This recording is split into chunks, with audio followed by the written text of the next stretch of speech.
Kigesi, Madi, Lango, Teso, and Bukedi. The way I'd wished that the cities would have been targeted to these regions as they appear there. It is surprising and disturbing that we don't see a city for Sebei, for Bukedi region, because I thought that would have been the criteria of please.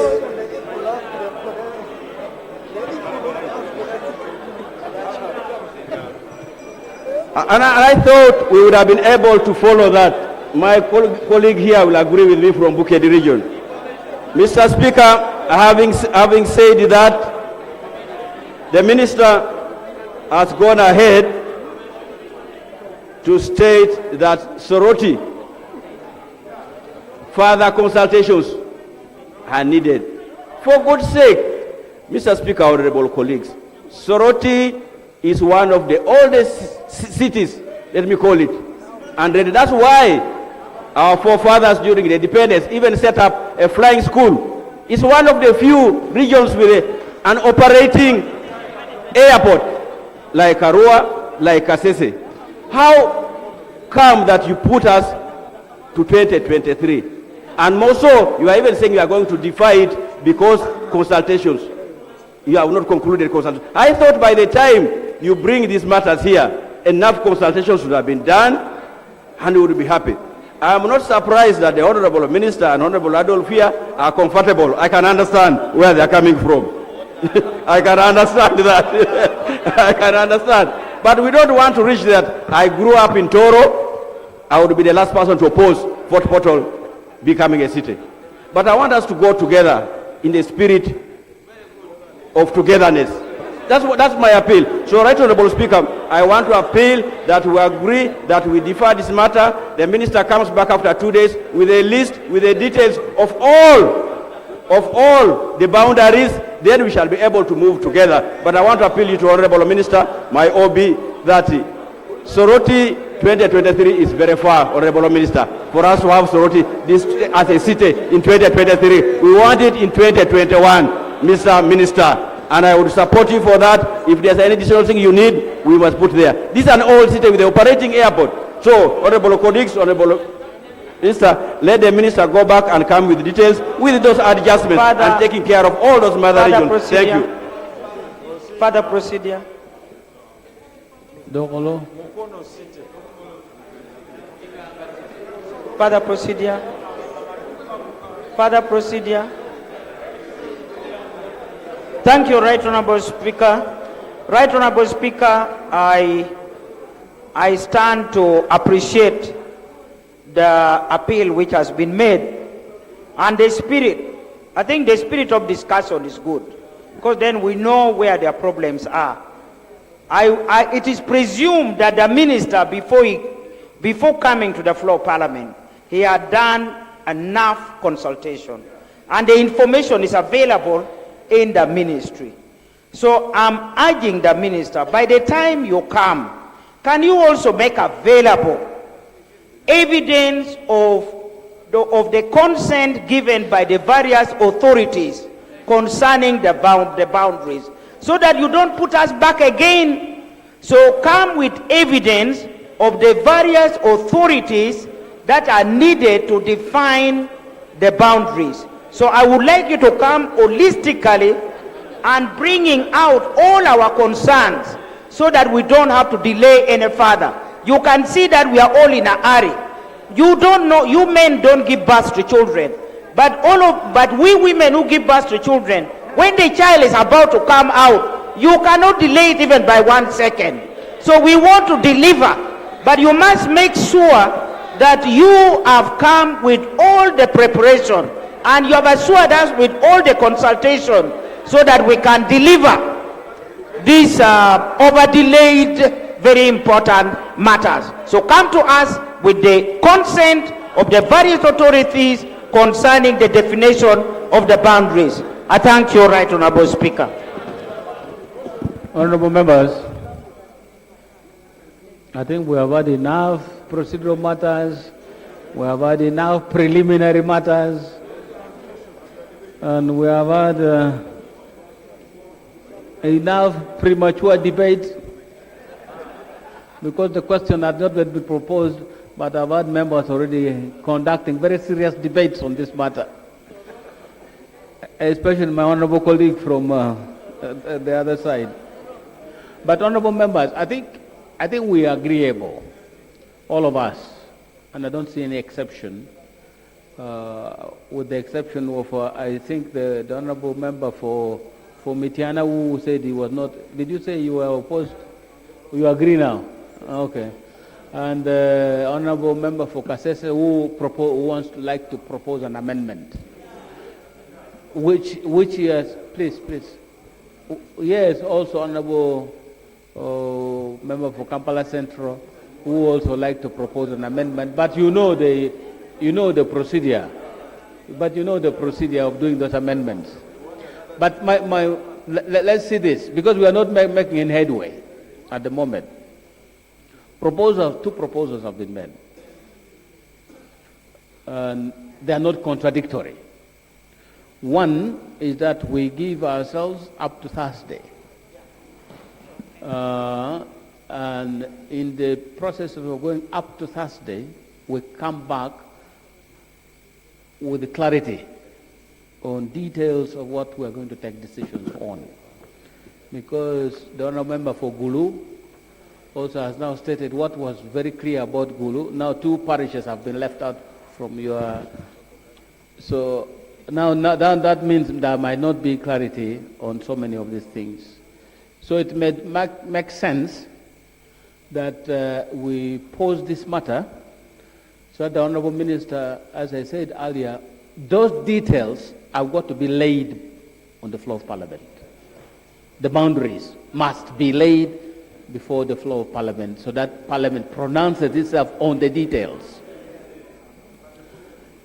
The second aspect of this was raised by the Honorable Segona, that motion, this particular kind of motion is not favorable, but as the Honorable Member, Honorable Adolf Musige correctly pointed out, there is no motion that cannot be amended. And by amendment, you mean severability. Because you can amend by reducing, you can amend by adding, and if you amended by reducing, taking part of it, you have severed the motion. So I think your point was different from that. Your point was you wanted things to be considered together. That's what you are urging the House to do. Say, let's together handle these things together. Let them pass as one, but not because we cannot sever. But the other proposal is that when we come on Thursday, we will go through the motion, through the proposals one by one. Okay? We go through it one by one. Proposal number 1 will be Arua, I think. Will be Arua, then you come to Gulu, then you come to Jinja, then we go systematically. Where there still remains things outstanding, then we can defer for maybe a few minutes, further consultation, and come back. Where there are new proposals, and I would propose that those new proposals should be sent, so that if it comes from the Honorable Minister, it is easier than when it comes from a private member. No, I am telling you because I know that it might be easier if you, neater, if you use this process, to go through this other process, so that they come together. You have a valid point, but you might be shot down on technicalities. So I don't want that to happen because I know you have a valid issue to raise. So you might have already submitted, so that when we come on Thursday, we go one by one and we see how far we can go with this matter. Is that agreed? Is that agreed? So when we defer this matter today, we want to achieve one thing: a complete list of the cities with their complete boundary demarcations. And of course, the resolutions that accompany them will be also the documents laid. Those should be laid on the table for further, that this particular district pass this resolution in favor of this. those resolutions also should be laid, and I hope the Honorable Minister of Local Government is listening, that the resolutions, district resolutions also must be laid on the floor of Parliament. And even those bringing amendments, they must be supported by resolutions from those districts, so that we are clear about the procedures. Are we clear now? Honorable members, on this clarity on what we are going to do in the next one day, when we resume on Thursday, the decision we are going to take as I have just stated. Thank you. Next item. Item 11. Item 11 on the order paper.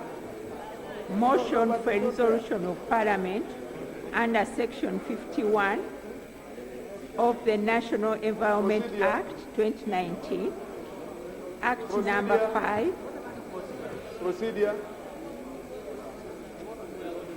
Act number Honorable members, 5 we are on the next item. of 2019 to approve the National Environment Declaration of Kalangala. Order, members, can we? Declaration of Kalangala Itanda Falls Special You are just come Conservation for, Area. honorable members, please let's maintain order in the House, because we might change our minds and take decisions today.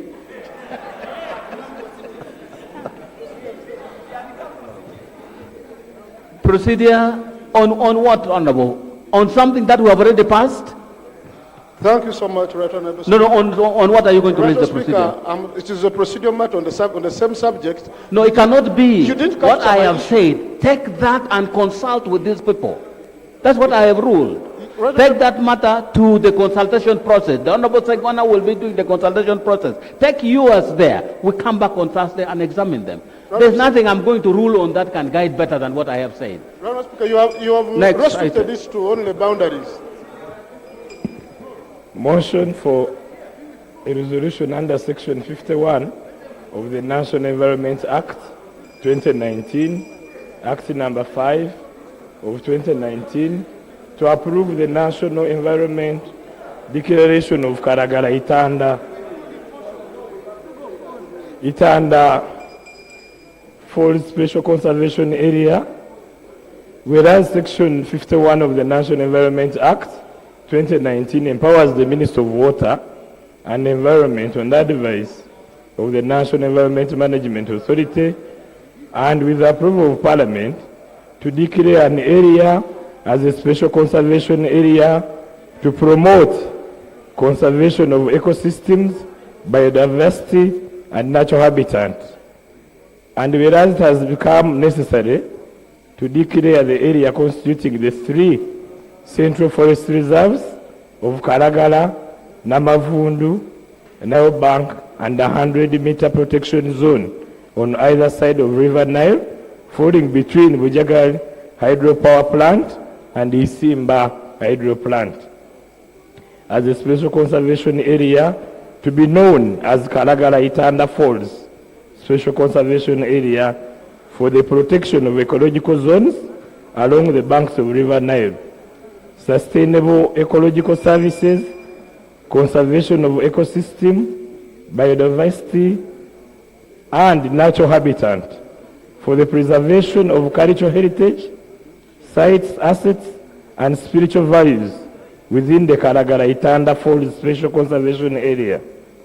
And whereas Section 51 of the National Environment Act 2019 requires that an instrument declaring special conservation area to be made by the Minister of Water and Environment on the advice of Board of National Environment Management Authority and with the approval of Parliament.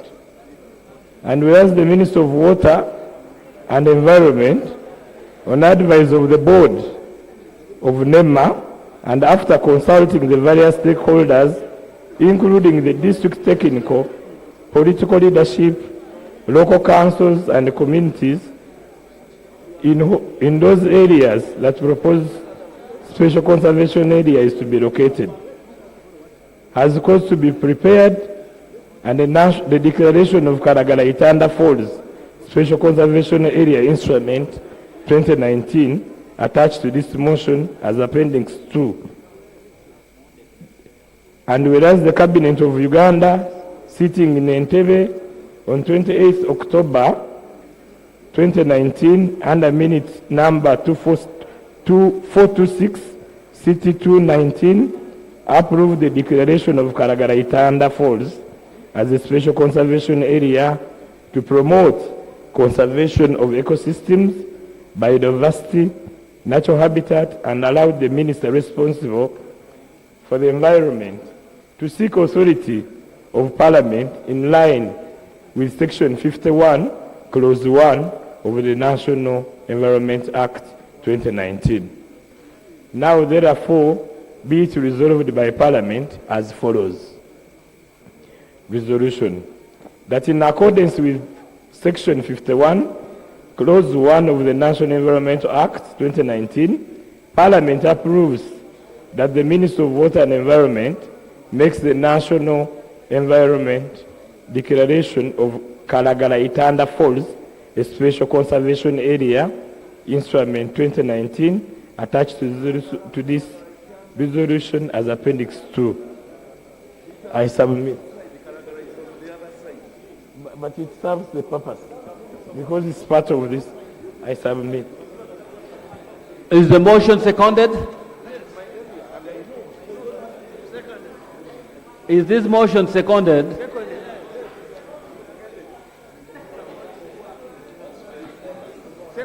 I seconded by Fort Portal Municipality, by Chiankwanzi, what is the Butemba constituency?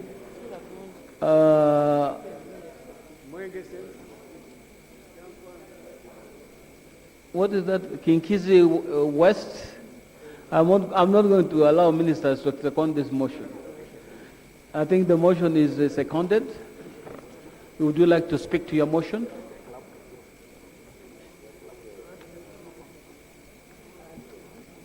Right Honorable Speaker, I can give justification because my senior minister here wanted to second, and I think it is procedurally right for him to second.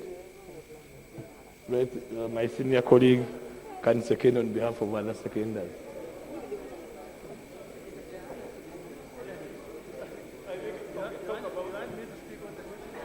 Honorable member, have you already justified the motion? Yes, sir.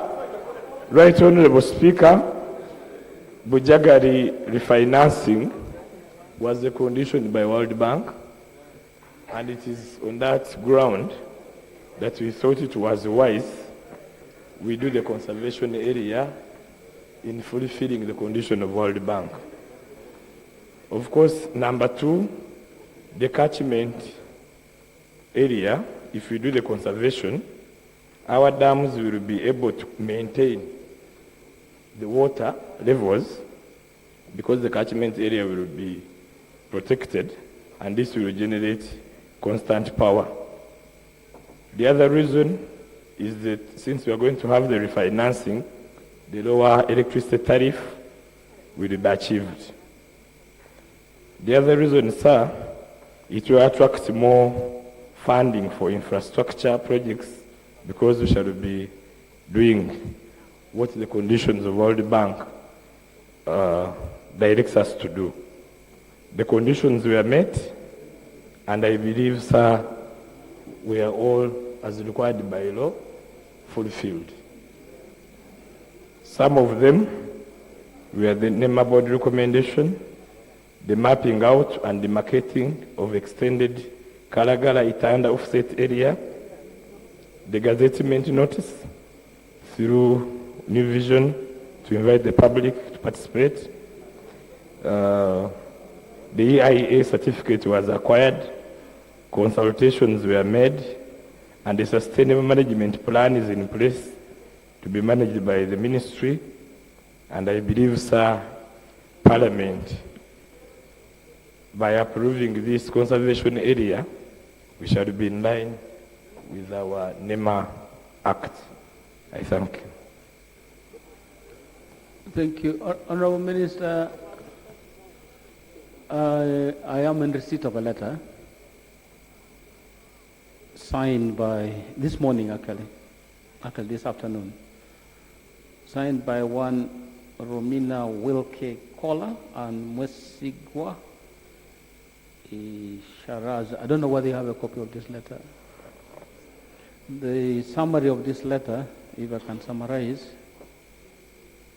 is that they saw that this matter was coming up on the order paper today, and they have had 3 meetings so far with the technical people who are doing the consultation on this process.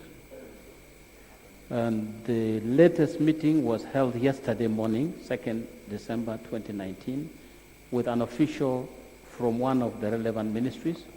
During that meeting, it was agreed that further meetings with the National Management, I think Environment Management Authority and the government surveyors be held at the same, and the same have been scheduled for later this week.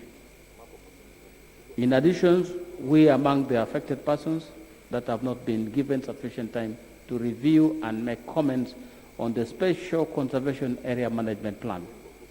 And it goes on. And in their view,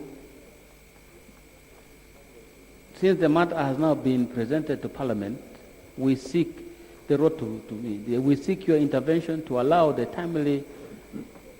likely affected persons to be adequately consulted and their views be considered in the process of establishing a fair and equitable conservation area.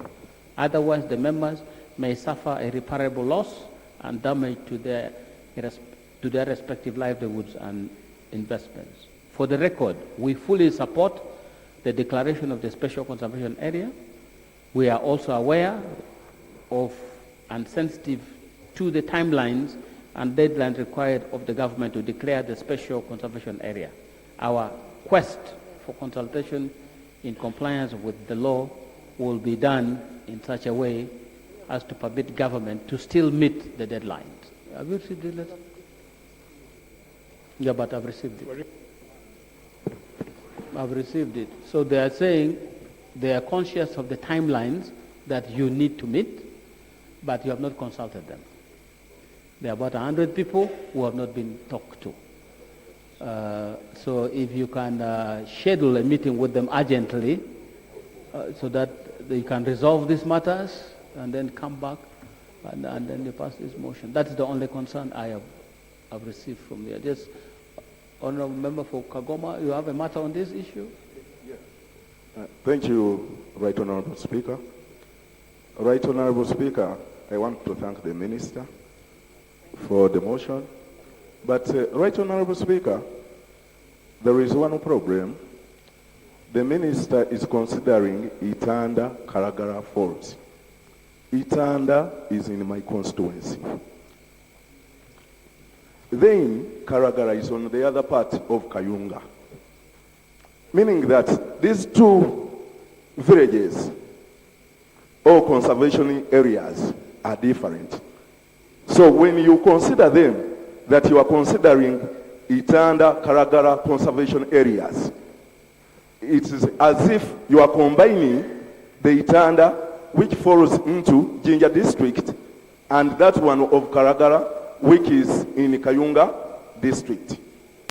So maybe we need to separate these two. We need to be open and specific that conservation areas for Itanda on this side, and then conservation area for Karagara on the other side. Other than saying that we want to have conservation area for Itanda, Karagara. That is, it's a bit confusing because Karagara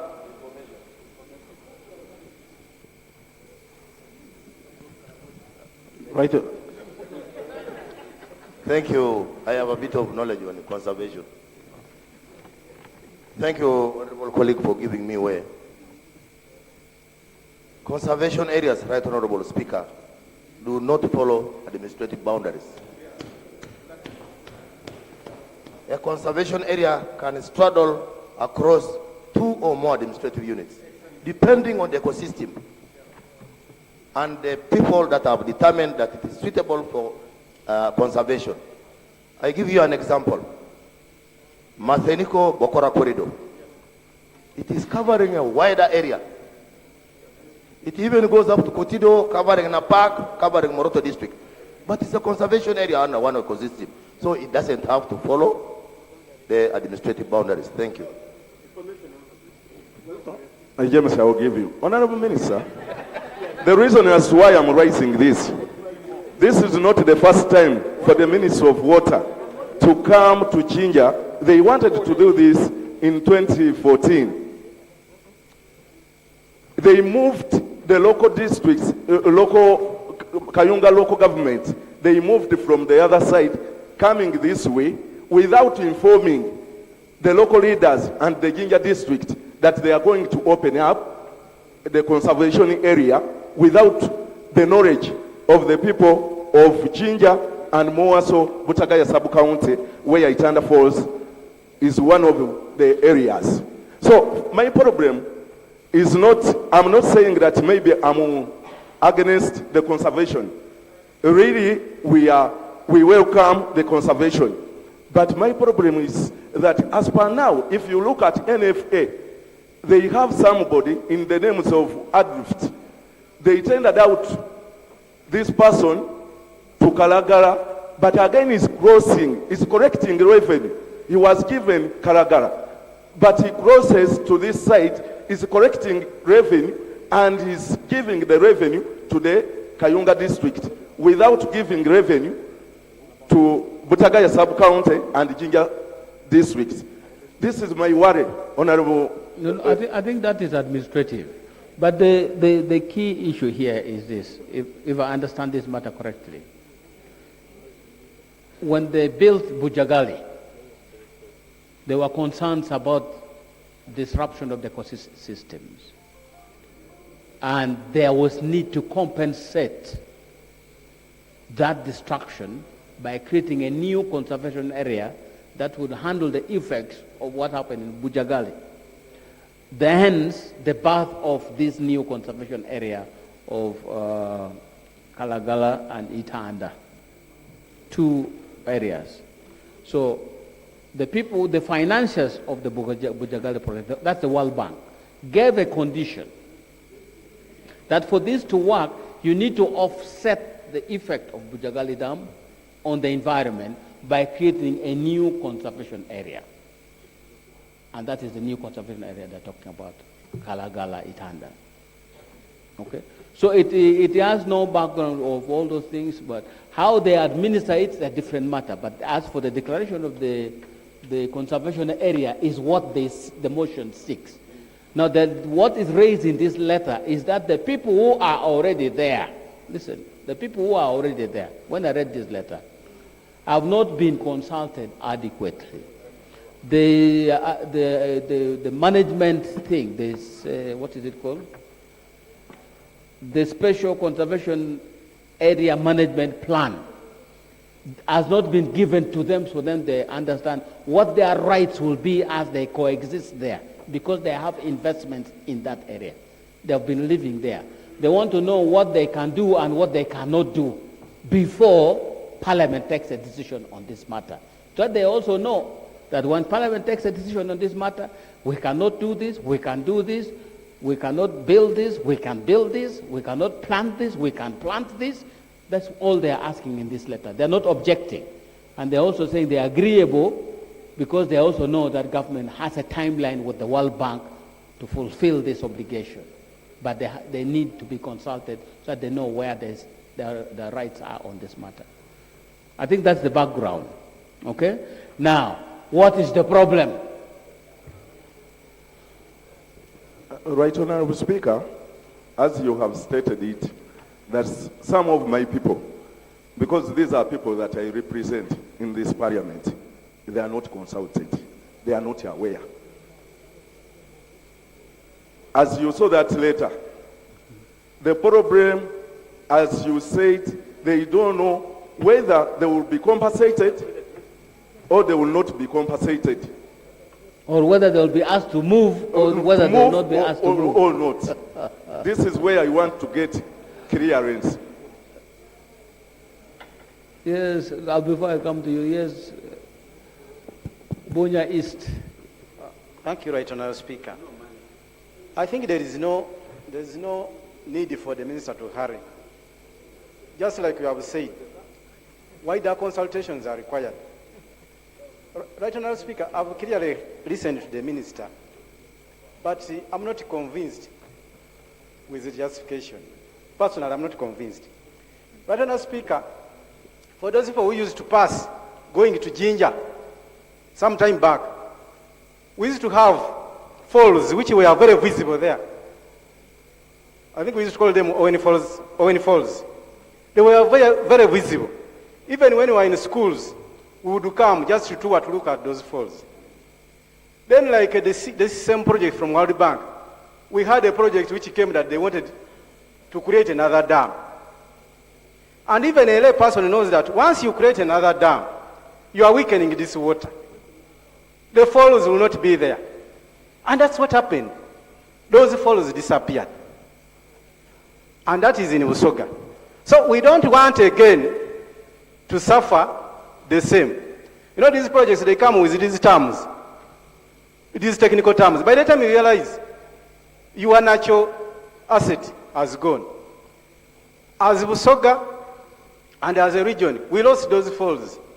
So, right now, Speaker, for me, I would request that let the minister not hurry. Let the ministry do wider consultations with all the stakeholders. They should tell them what does this project intend to do, so that people appreciate, then they go ahead.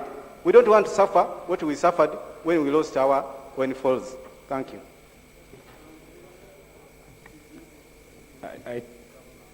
Sir, as raised by my brothers, on the issue of my honorable who represents Itanda area, I think the issue is compensation, majorly, sir, which the Minister of Energy is doing. They have a consultant on the ground handling that bit of compensation. And I think that is what the data seeks to, that they have not met them. The consultation by NEMA were made, and your officer received the copies with the names, confirming that consultations were made. On the other note of Honorable Majegere, I can't comment that the falls were taken, but these are technical. When we say catchment area, it is between Isimba and Bujagari. It does not add up to have a dam during a dry season to lose the meaning of having a dam. What we are seeking is to conserve this area to sustainably maintain the dam, the operations of the dams, both Isimba and Bujagari. That is what we need to chew. Only that, nothing about other worries. I thank.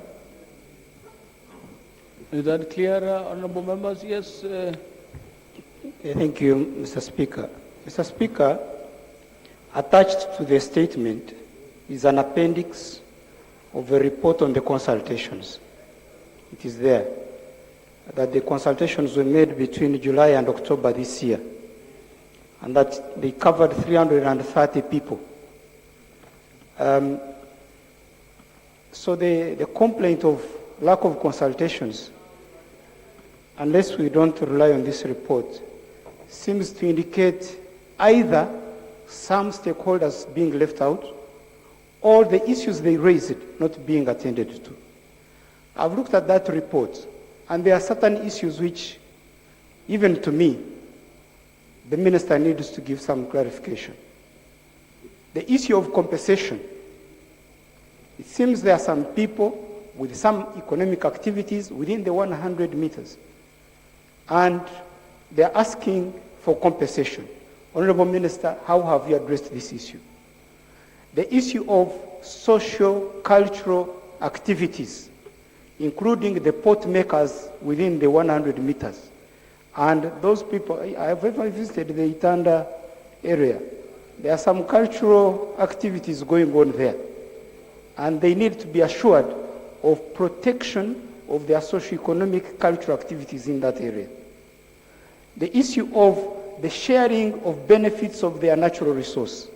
Under the law of royalties, the local communities and the local governments are entitled to a share of the royalties from that natural resource.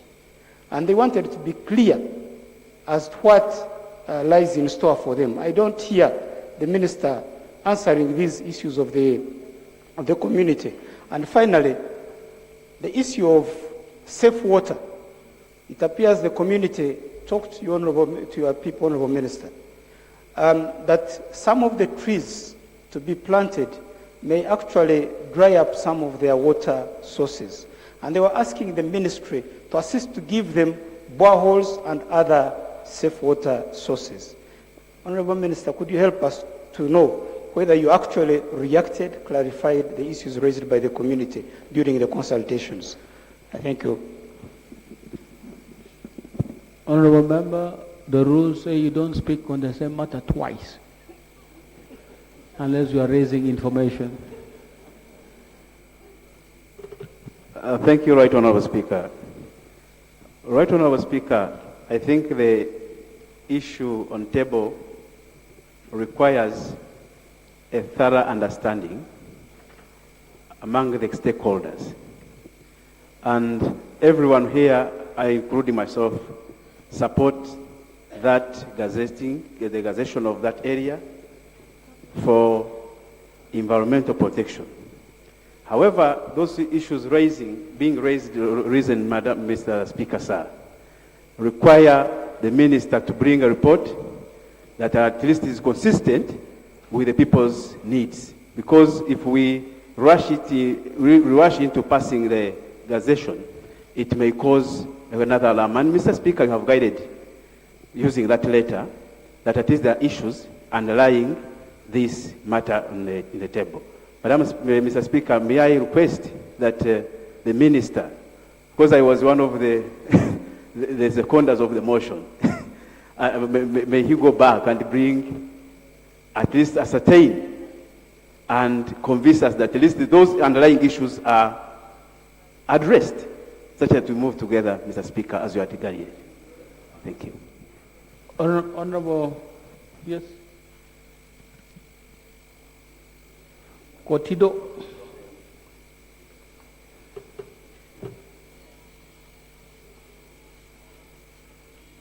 It is a municipality so far. Thank you, Mr. Speaker. Mr. Speaker, issues of conservation are important. But I thought the procedure has been that a subject of conservation needs to be accompanied by a bill, which should be able to state the rights of use. I want to imagine that people who are saying they have not been consulted are not hearing what role they have to play when this area is declared as a conservation area. What is it? What are the do's and the don'ts? Because in the submission of the minister, I have not heard that. I wanted to say that would indeed be a good idea to possibly take this over to the committee so that these people who have not been consulted can be heard, and then the committee will advise the House accordingly. I thank you. You see, I wish the minister was clear about what he wants this House to do. This is the fact of the matter, which the minister has for some reason refused to tell the House. Is that they are going for a review meeting with the World Bank. And this is a condition that should have been met before that meeting. It should come out clearly so that you can be assisted. Yes, Honorable Minister, please. Thank you, Mr. Speaker. Mr. Speaker, unlike what that letter is saying, we consulted widely. No, let's talk about, because they came to see me, they brought this letter. So let's talk about the conditions that you faced with the World Bank and how you can help with this process of talking to these people and also still beat the deadline of the World Bank. Now, Mr. Speaker, if, we're given a deadline of 31st December. Yes. The World Bank gave us the deadline of 31st December. If it is the feeling of the House that we go and consult again, we can do that as long as this declaration is made before the 31st. Because if it is not done before the 31st, it will have very serious consequences on the refinancing of Bujagali. Government wants to make power cheaper.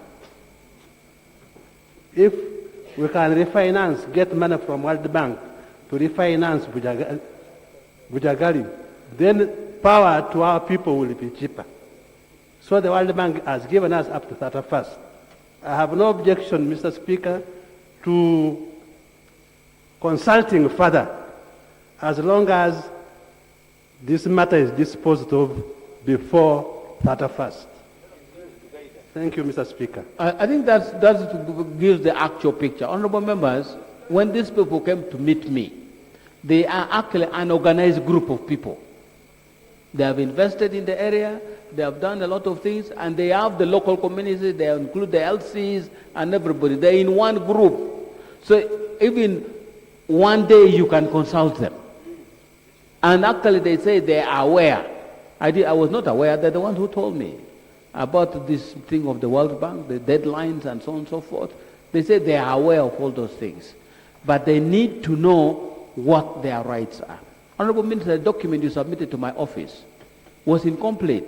When I read the Special Conservation Area Management Plan, it had annexes, and there were actually only blank papers. So it's not complete.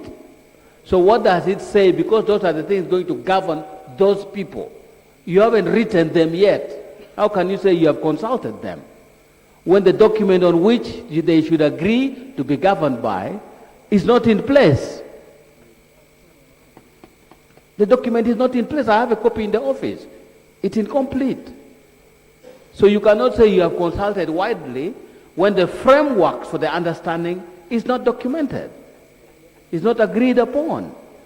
So I think it's fair, that's why they came running this morning, it's fair to accommodate them, let them know what their rights will be when this matter is declared. They have no objection at all. They even say, we know government has a timeline to meet. We want to support to make the government meet its obligation.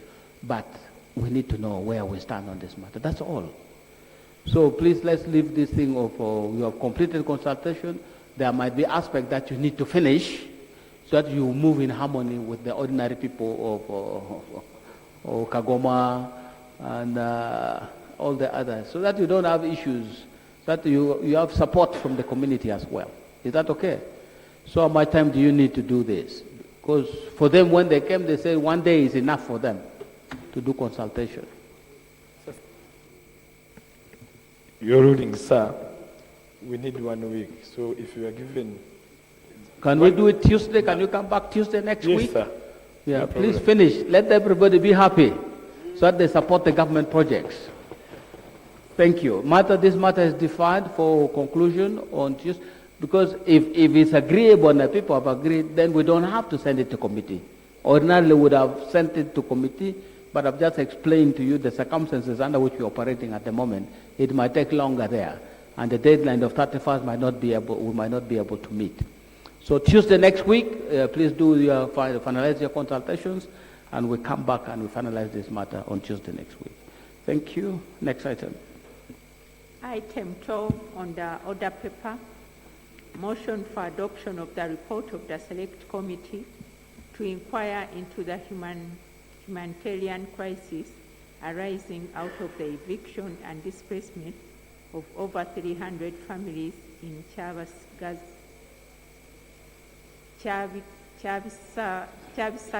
Village, Chigorobia Sub-County, Hoima District.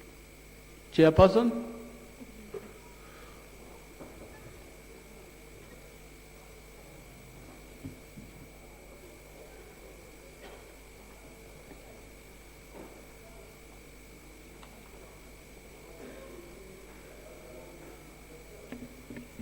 Right Honorable Speaker, the report I'm supposed to present before this August House was uploaded on our system 2 weeks back, and I do presume everybody has got it on the iPad. And before I commence... Procedure?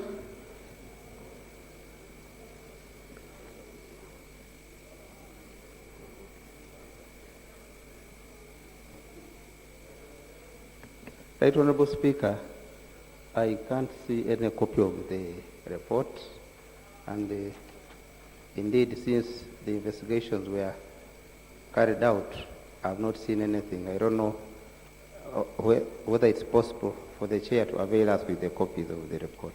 Do you have your iPad? It might be there. It's not there. It's not on the iPad?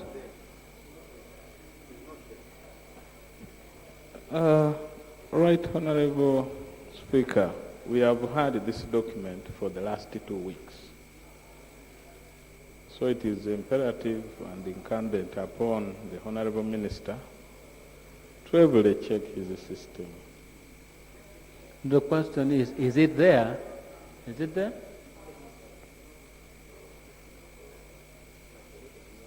Clerk, was this report uploaded?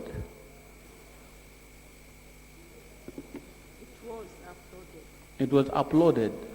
So can we receive it since it was uploaded? Maybe it's a technical hitch, a technical glitch, as they say.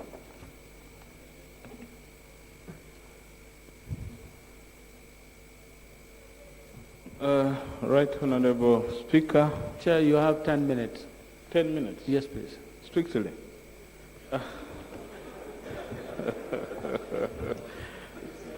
Thank you very much for giving me the 10 minutes.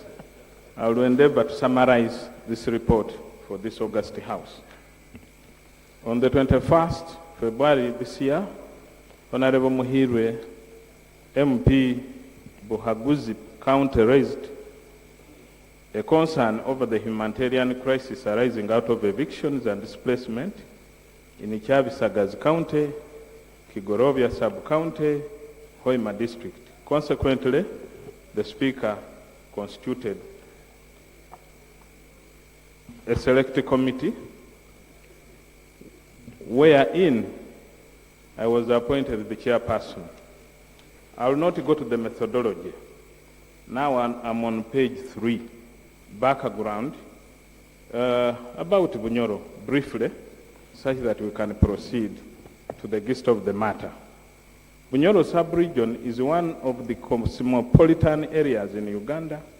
It is inhabited by indigenous people who comprise of Banyoro, Baruri, Bagunga, and a big percentage of non-indigenous people who include the Rugubar, Arul, Lendu, Acholi, Langi, Banyarwanda.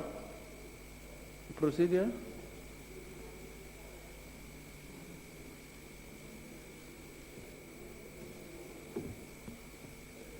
Honorable Speaker, I think I know how to get documents on the iPad, and it would not be proceeding rightly if we don't get this, because property was lost. It was actually a brutal eviction, and the proceeding without anything on record would not be good. Can we handle this tomorrow? Chair, can we handle this tomorrow when we are sure about what we're doing? Right, Honorable Speaker. Can we handle this tomorrow? Okay. 2 o'clock, please? Can I make some little submission? Tomorrow, 2 o'clock. Next item. Okay. Much obliged. Item 13. Clerk, please make sure that this document is uploaded now so that members can read them overnight and morning tomorrow, so that tomorrow we can have this report presented and debated. Item 13 on the order paper, responses by ministers to issues raised on 13A, the reluctancy by the Minister of Health to renew reproductive health voucher project implemented by Maristops, Uganda, raised by Honorable Mbwatekamo.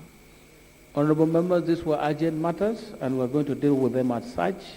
The responses to urgent matters, Honorable Minister, you'll be handling in 5 minutes each. Thank you, Right Honorable Speaker. Right Honorable Speaker and Honorable members, on the 13th of November, Honorable Gaffa Mbwatekamo Asambia County raised a concern over the reluctance by the Ministry of Health to renew the reproductive health voucher project implemented by Marie Stopes Uganda. Briefly, just to give you a background on that project, on the 18th December 2014, the government of Uganda signed a grant agreement with the World Bank for the reproductive health voucher project. The implementation started in September 2015, and the project will close on the 30th December 2019. The original grant amount was 13.3 million from the government of Sweden through the World Bank. UNFPA later contributed $1 million, and the government of Uganda contributed an additional 3 million, bringing the total financing amount to 17.3 million.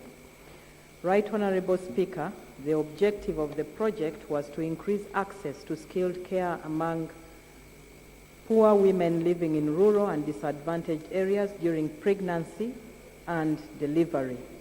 The project was being implemented in 25 districts, and I have listed the 25 districts below, 12 from southwestern Uganda, while 13 were from eastern Uganda. 214 health facilities were contracted. Of these, 44 were private for-profit facilities, 20 were private not-for-profit, and 37 were public health facilities. I have given a breakdown of the districts and the facilities on page 3 and page 4, respectively, of the report. Right Honorable Speaker, vouchers that we are discussing utilize a demand-driven results financing mechanism where target beneficiaries purchase vouchers which they use to access and redeem at an agreed range of services. Under the project, a voucher costing $4,000 is sold to the mother by a community-based distributor or a village health team member, and the vouchers entitles her to the following services: 4 antenatal care visits, a normal or complicated delivery including cesarean section, referral transport, and postnatal care including postnatal family planning. The project indeed targeted poor mothers who were identified using a standard poverty assessment criteria developed by Marie Stopes. According to their report, 89.5% of the beneficiaries under the project were poor mothers, 7 were on a marginal scale, and 3.5 were well-to-do mothers or mothers who could afford. Generally, the project achieved the targets as I have highlighted. Right Honorable Speaker and Honorable Members, the project is due to close on the 30th of December 2019, and its funding has been fully spent. There were discussions on the possibility of restructuring and getting some money from the Uganda Reproductive Maternal Child Health Services Improvement Project, the bulk of whose financing is a loan provided by this Parliament from the World Bank. The objectives of the loan that were provided was to improve utilization of essential health services with a focus on reproductive, maternal, newborn, child, and adolescent health services in target districts, and to scale up birth and registration services. The total budget for the AMCHIP project is $165 million, of which $110 million is a loan from the International Development Association of the World Bank, $30 million is a grant from the Global Financing Facility in support of every woman, every child, and $25 million is a grant from the Swedish government. Of this, $78 million has been earmarked for results-based financing. Right Honorable Speaker and Honorable Members, results-based financing, under which we applied for this loan, is a smart financing mechanism where providers of health services are paid upon achieving predefined outputs that have been verified and proven to be of the right quality as per the national treatment standards. And under results-based financing, health facilities at Health Center 4, 3, and hospitals are reimbursed for the following outputs. 1 is new outpatient visits for children under 5 years of age, antenatal care, first and fourth visits, prevention of malaria in pregnancy, normal and cesarean sections, referrals for emergency obstetric and neonatal care conditions, postnatal care, provision of family planning, and full immunization for children under 1 year, and hospitals are reimbursed for ambulance services provided.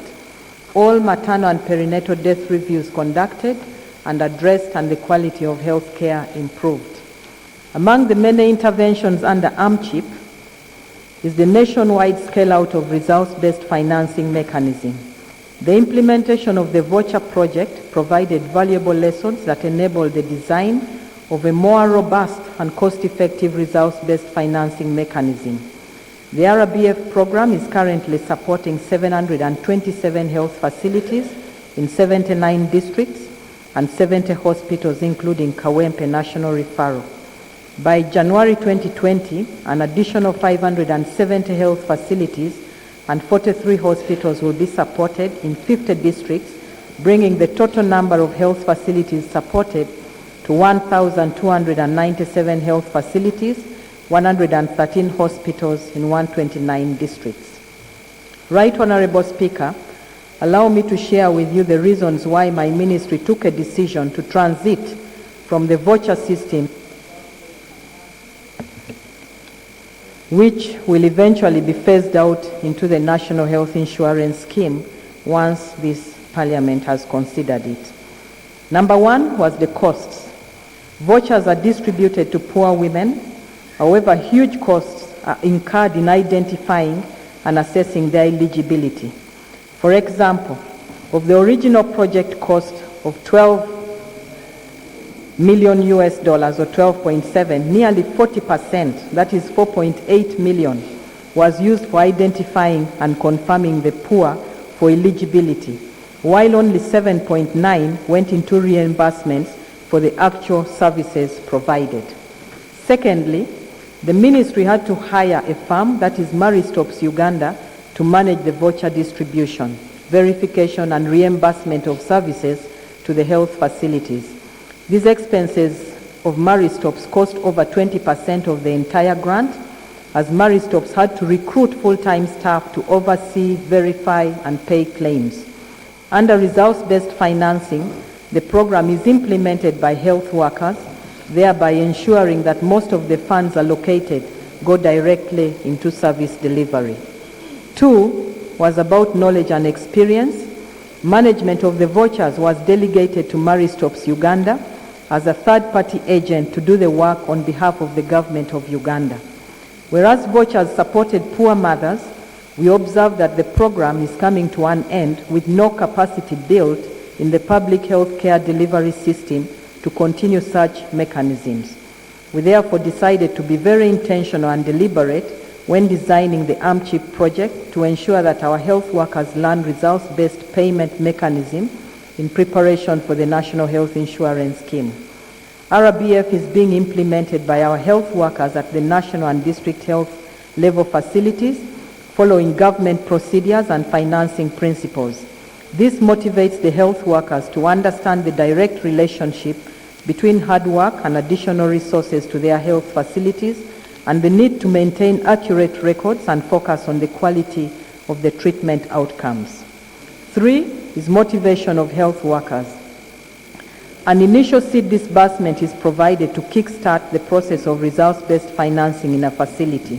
Subsequently, funds are provided based on the results of services provided in terms of numbers and quality. The more the patients attended to with a good outcome, the more the funds. The funds provided have clear guidelines on use, where 40% is for health worker motivation, while 60% goes to supplement the primary health care grants. It can be used to purchase medicines and health supplies or carry out repairs on buildings.